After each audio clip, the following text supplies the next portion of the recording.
I feel so indebted because I have no idea how much time and resources you individually and collectively put to make sure we succeed.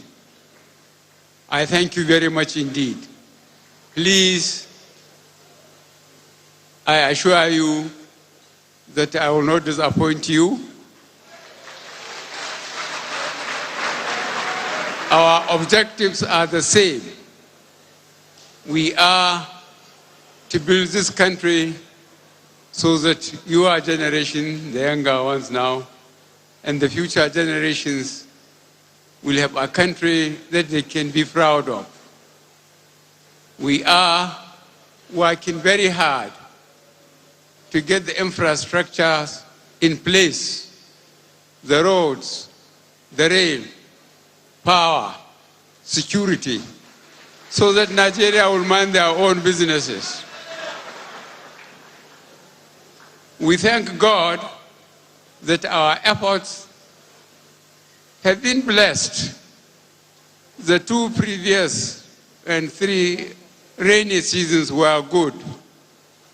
Those of you who are farmers, or who are farmers, or who are sons of farmers know this. We are lucky we got the Ministry of Agriculture and Rural Development and the Central Bank to please identify farmers at the lower level of the country and help them.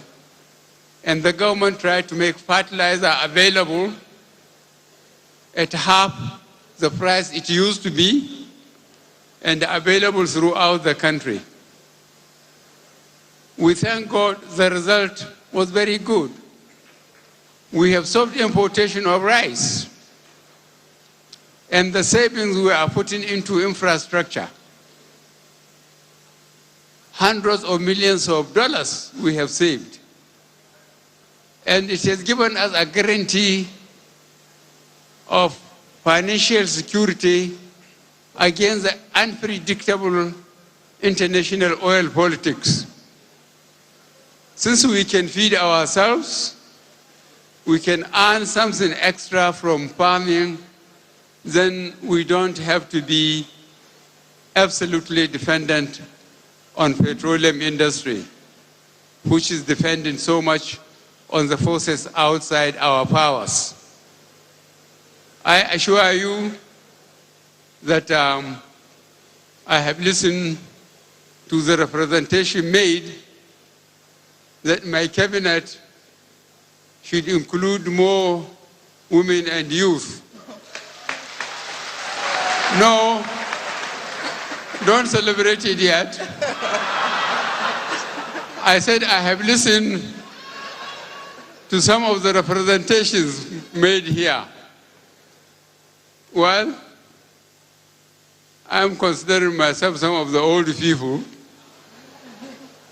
and I will protect my constituency too.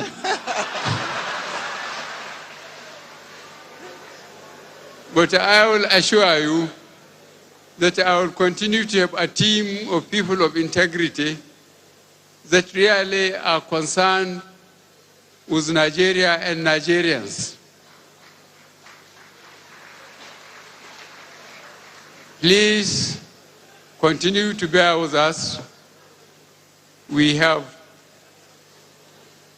a very short time in terms of the damage done to the country. I have tried to educate people the condition we found ourselves when we came in 2015. My short experience in the petroleum industry for 3¼ years gave me an idea about the economics of Nigeria, and I never let go. Between 1999 and 2014, I said the average production was 2.1 million barrels a day. At the average cost of $100 per barrel. It went up to 143. So Nigeria was earning for the PDP precedence over Nigeria between 1999 and 2014, 2.1 million times 100 times 16 years. You do that arithmetic. You know the condition of the roads more than I do. You know the condition of the rain. You know the condition of power. Some of the roads from here, Abuja to Onitsha, from here to Port Harcourt and back, were done since during PTF days. And you know the condition now. Such massive irresponsibility in West, only God can help Nigerians to recover from it.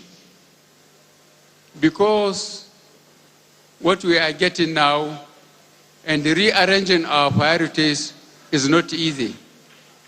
We thank God we have got the opportunity to serve again for additional 4 years.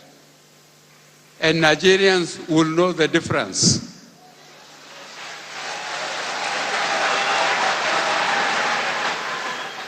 The three fundamental issues I campaigned on, all the APC campaigned on security, economy, and fighting corruption. We have made some progress, but I will still update you. Those from the Northeast know that we made substantial progress in our first promise of security in the Northeast. Boko Haram used to hold at least 17 local governments. They are not holding any local government now, technically. But they are getting young people indoctrinated, especially girls, wrapping them up with explosives and sending them on soft targets. We are working very hard to stop that. On the economy, I have already told you we are lucky. God heard our prayers. The rainy season were good. We have virtually achieved food security. And the savings, we are putting it into the infrastructure. Fighting corruption under this system has proved to be very difficult for me because I have the experience.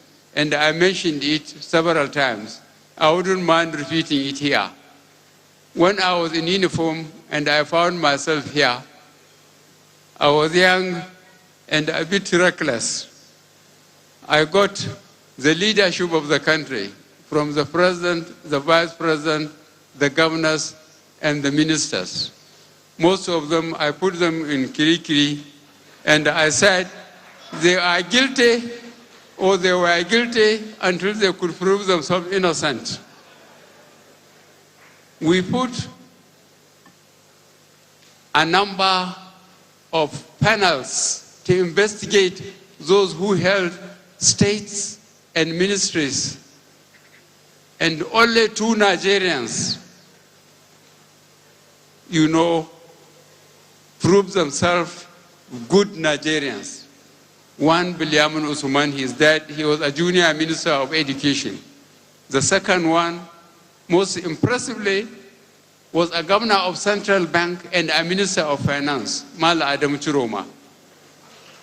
Nobody found anything wrong with them among this committee. But in the end, I myself was arrested, detained, and those who stole were given back their money. So this time around, I'm being very careful.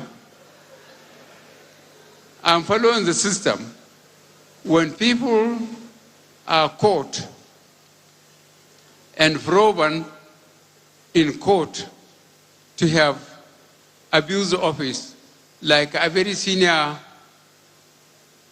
military officer who we must have seen in the States, the money or the properties were taken. But this time around, I said they should sell the properties, put the money in the treasury, and we use it for infrastructure. so that whoever happens to come after this government, no matter how his sympathy with those who took public funds, there is no way he can take money from the treasury and give it back. He wouldn't dare do it. This is what it can be brought only by experience.